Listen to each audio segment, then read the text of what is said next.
Assalamualaikum and a very good evening to everyone. Before we begin, allow me to introduce myself. My name is KYRA NURNADLEEN. I am 17 years old and I am currently studying accounting at TEKNIK Institute Johor BAHRU. For today, I'll be talking to you guys about this book. It's called Before the Coffee Gets Cold. Now, before that, here's my insights on this book. This book truly changed my perspective when it comes to talking about the past. Now, why did I say that? Well, let's say you're holding on to the past, hoping that it will change something in the future. However, this book will help you realize that holding on to the past won't make it easier. It won't change the future. However, it will only make it harder for you to move on. Now, moving on to the book itself, this is a fiction novel written by Toshikazu Kawaguchi. This book consists of 314 pages and was published by Picador. Now, before I start on the review, let me ask you a very quick question.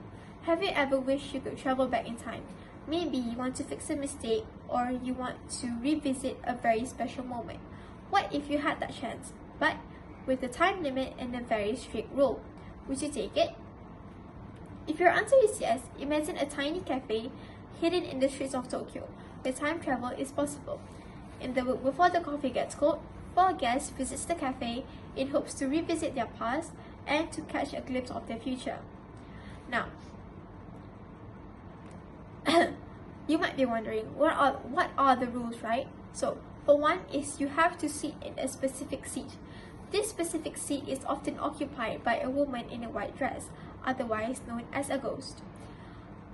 The only time you can sit in the seat is when she uses the restroom for the day. And next is you have to finish your journey and you must return before your coffee gets cold. And now, you might be wondering, again, why would anyone voluntarily want to sit in a seat that is often occupied by a ghost? Well, each character has a deep reasoning for wanting to travel through time. For instance, a woman wants to confront her boyfriend before he leaves for America. When she took a seat and travels back in time, she quickly realizes that whatever she said, she can't change the present, and her boyfriend is still destined to leave for America. The following chapter follows a nurse who wishes to meet her husband and read all of the heartfelt messages he left for her before his illness took over.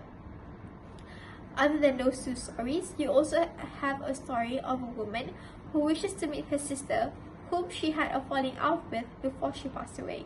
And lastly, you have a story of a mother who wishes to meet her child, whom she never had the chance to, due to her heart condition that puts her pregnancy at risk. Now, as they take turn in this magical seat, they quickly realize that they can't fix the past and they can't change the past. However, they can change how they understand and see things now. Before I end today's review, here's a few things that I learned from this book. One of which is to appreciate the present. You can't change the past and you can't predict the future. However, you can appreciate the present. So appreciate the present and live your life to the fullest. Next is communication matters. Now, why did I say that? Well, it's because most of the regrets from this book comes from things left unsaid. So express your feelings or forever hold your peace. And lastly is to forgive, as it's part of the healing process. Holding on to guilt and anger will only make life harder for you.